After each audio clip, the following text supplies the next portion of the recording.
So thank you so much for having me here, for bringing me over, and I'm really excited to be here. I'm going to try to do this slightly looser.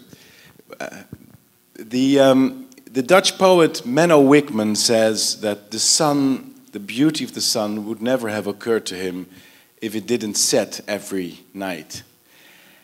And I'm sure that the beauty of our civilization wouldn't have been so clear in all of our hearts if we didn't feel that it was setting in some way, that it's in decline, that it's under threat. In so many ways, in every field of life, in aesthetics, for example, in architecture. If you look at the ancient European cities, if you go to the old center of Paris or of Amsterdam, and you travel outward to the outskirts. And we've already talked about the ghettoization that's happening there because of immigration. That's one part of decline.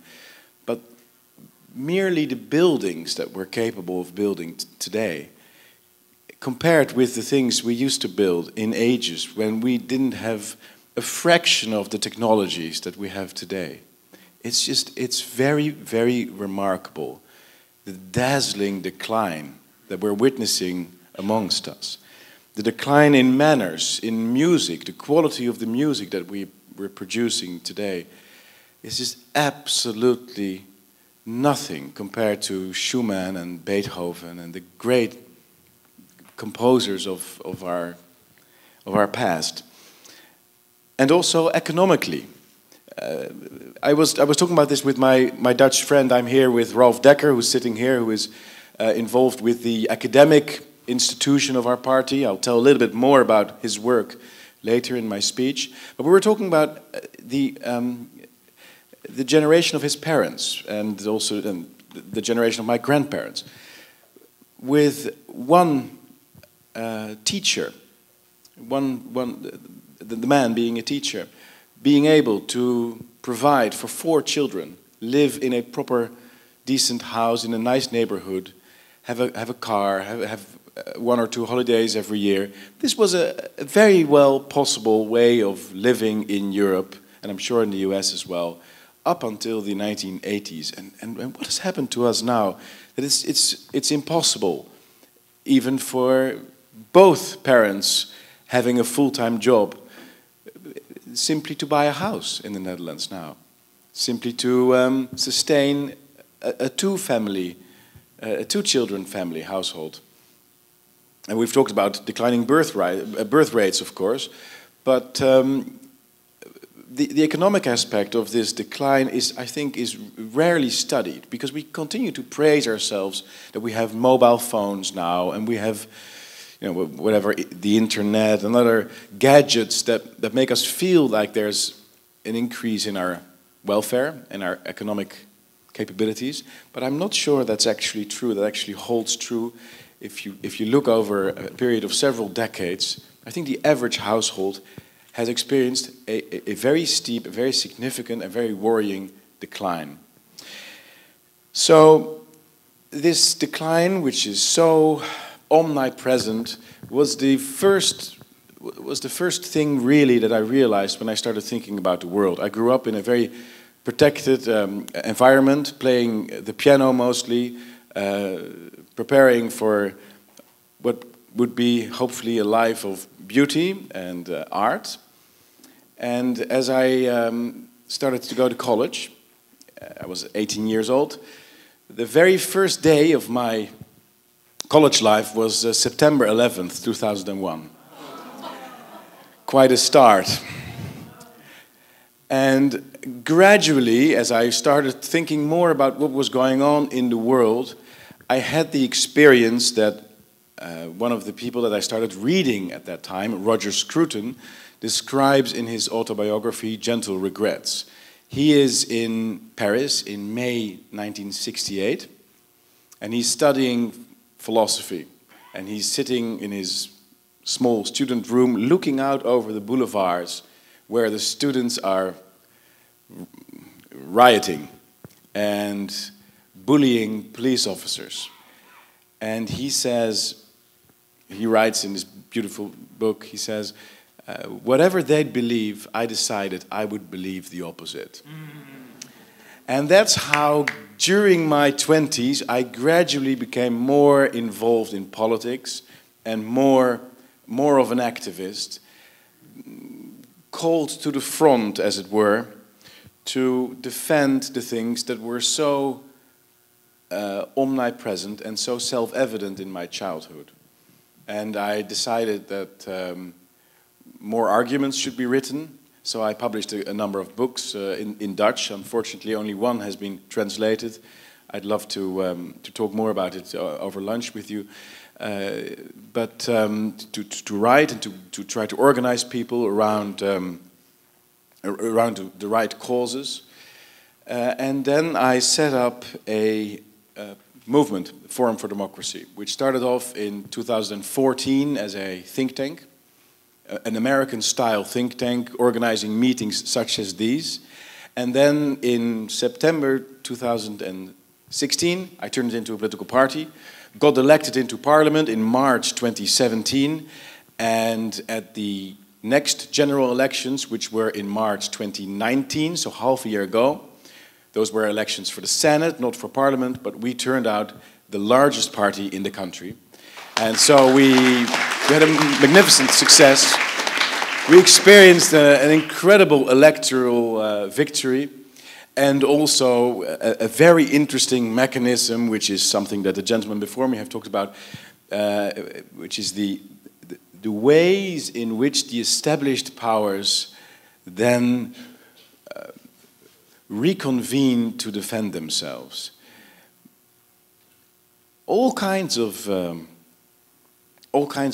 insults get thrown at you, all kinds of fascinating personal remarks that all of a sudden seem to matter everything to you. That once, 5 years ago, you were at a conference where somebody else was also present, who had then said 20 years before that, it's really very, very remarkable how these, it's not just guilt by association, it's guilt by association, by association, by association. It's an eternal chain of associations that sort of grab, and ultimately you're responsible, obviously, for the murder of Julius Caesar, which is really what I think we should. Anyway, it was beautiful. It was remarkable to experience such success and to feel that the Dutch came their way, as it were. So we set up this movement, and then all of a sudden the electorate showed up and said, yes, let's do this together. Let's bring out a message to the established institutions. And I think as a political party, obviously, we don't always talk about the underlying cultural issues. We don't really talk about architecture and the arts and the loss of chivalrous manners and the tragic loss of the way in which courtship is performed these days. All of those things that really actually matter to us about civilization, but we express it in political terms. And the three main messages that we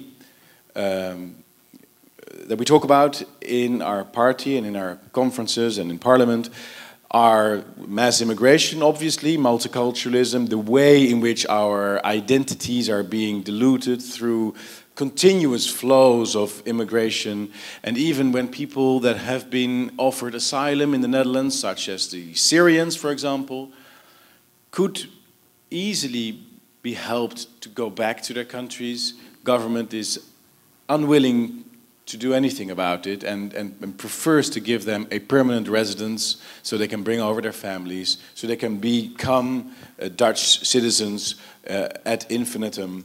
It's so obvious that there is an agenda of derootment, there's an agenda of delusion of national identities, which is strengthened, reinforced by the European Union, which is the second main point of our agenda. We talk about supranationalism and the way in which all these supranational institutions, in the US obviously you haven't got an issue with the EU, but you do have the International Criminal Court that is lurking over your shoulders. You have the international human rights obsession that tries to break into national jurisdictions and override national decision-making, national democracies. So this is a very important second main message that we bring. And the third one has also been mentioned already, is the heresy of the climate clerics.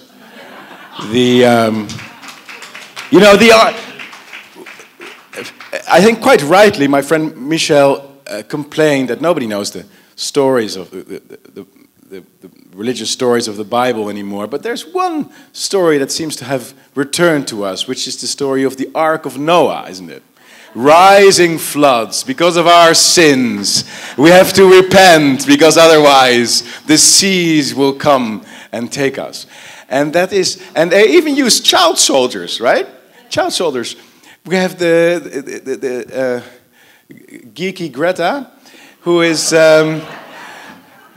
put on stages, and we're not allowed to attack her, obviously, because she's merely a child. But then everybody has to listen to her at the same time. I think it's one of the proofs of Donald Trump's utter geniusness is his tweet about her. Did you see it? I see a very happy child, and then 5 expression marks. I think that was absolutely spot on. That was great. It was just brilliant. Anyway, so I think those are the 3 main political agendas of our opponents: mass immigration, supranationalism, and the climate hysteria.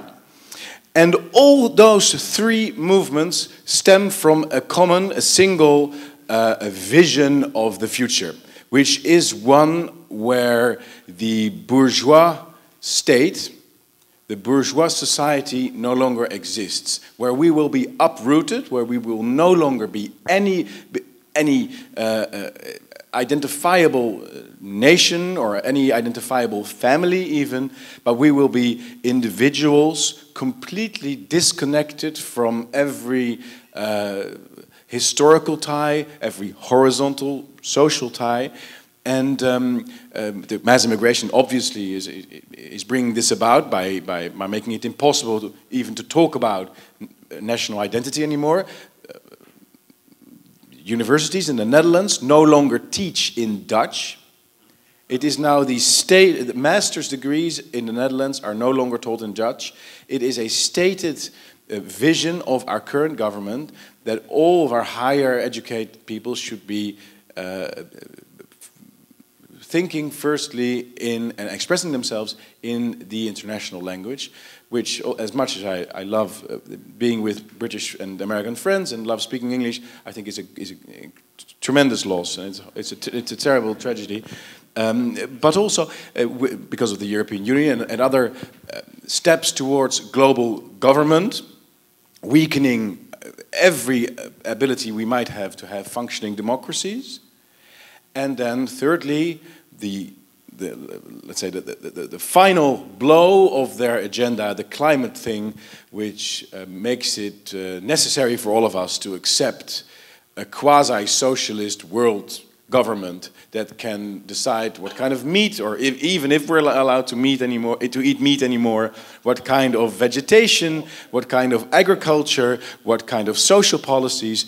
It really is the excuse for them through their supranational institutions, and after mass migration has significantly loosened our national identities and thus our means to resist such global interference, really to push through with their agenda and take over our lives up until the tiniest detail, because it might affect the climate, which of course scientifically, academically, it's bogus, it's completely bogus, the whole point of it.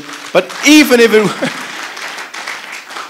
if one were to say, look, we need to do something about the way we are extracting energies, or the way it should be decided at a national level, and we should never accept the global elements in this. So I think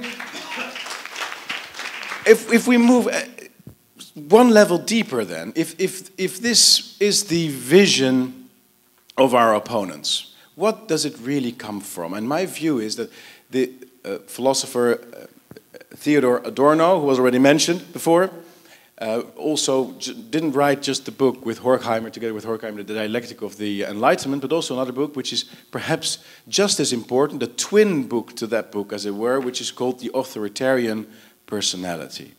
And I don't think the current mainstream in politics, in culture, in architecture, because mind you, the people that are living in this post-historical world are the kind of people that are celebrated in modern architecture, modern nowhere architecture, the international style, that you can't distinguish the outskirts of Amsterdam with Pyongyang anymore. It's the same, you know, there's no way to distinguish, you know, where am I?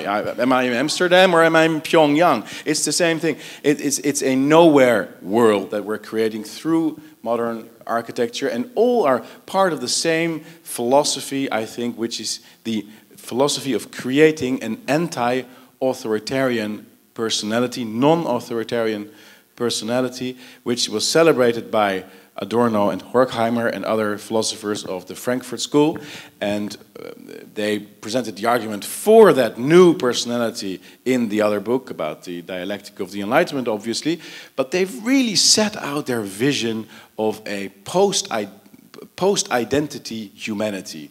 I think in our general list of Frankfurt School philosophers, there's one guy missing, and his name is John Lennon, because he also wrote an important book in that, which is called "Imagine There's No Countries and No Religion Too." This is precisely the vision that they have of what the future should look like, and it's extraordinary how successful this is and how omnipresent it is, how much, to what extent we see it everywhere. We see it in, as I mentioned, in politics, in architecture, in academics, in journalism, in the scientific journals with the climate mystique. And that has brought me to the conclusion that Antonio Gramsci was a far greater revolutionary than Lenin. I think the great Italian philosopher Antonio Gramsci, when he was writing about power in the 1920s in Italy, he said that we shouldn't, got it, 5 minutes, we shouldn't be merely taking over power such as the Leninists had done in Russia, because power can be toppled, revolutions can be orchestrated, governments can change. But we need to get, we being Antonio Gramsci and his communist friends, we need to get into the institutions of society. And then he used an incredible metaphor, which I think is beautiful. He said, the electorate and power comes and goes like the tides of the sea. You have high tide and low tide, and these are somewhat like the poles we experience with our several political movements. I've been extremely fortunate of winning in such a small period of time the largest number of votes in the Netherlands. But I'm very aware that, you know, the next elections, the electorate might not support us to the extent that they have. Or we might win another one. That would be wonderful, of course. But then ultimately, it will always go up and down. But we need to get to the undertide, the stream under the tides of the sea, the deep stream, where actually power can be institutionalized in a much more stable manner. And that's why I think it's so important what we're doing here, because we are creating not just a political narrative and political alliances, but cultural and societal alliances. We need to become friends. We need to do this much more often. I think it's wonderful to be here. And through that way, gradually build our networks in academics, in journalistic magazines, on the internet obviously, but also on paper, in the arts. We need to get architectural prizes. We need to get publishing houses, so our books are being translated, and we get to know each other's authors and thinkers. And so this is what explains, I think, the success of the left. it's not just that they win elections, it's that they have the media on their side, they have the universities on their sides, they have the civil service on their sides. They've built this for decades before they actually brought the political successes to the front. They have been doing this since the 1950s and 1960s, even before that. 1920s even. They started already slowly expelling conservative voices from universities. I'm sure you have this in the US as well. In the Netherlands, it's almost impossible to be a conservative academic. It's just, they're so intolerant. The left is so intolerant. It's extraordinary how intolerant they are. You're not just wrong, you're a bad person when you disagree with them. And we, being used to listening to arguments, we are always willing to argue, which is great. I think we should keep that. But we should realize that our opponents are, most of the time, not interested in arguments. Because they're going to lose them. They know it somewhere. Anyway, I think that's what we should do as well. We should prepare for not just political, but societal organization. We should build networks. We should become friends. And you know, when the sun's setting, at some point you realize it will rise again. I hope it will. I'm not sure it always will. I'm sure that nostalgia is also one of our greatest, the things that distinguish us from almost every other civilization, that the West has sort of incorporated the sense of loss and has accepted that things are sometimes lost forever, but also with the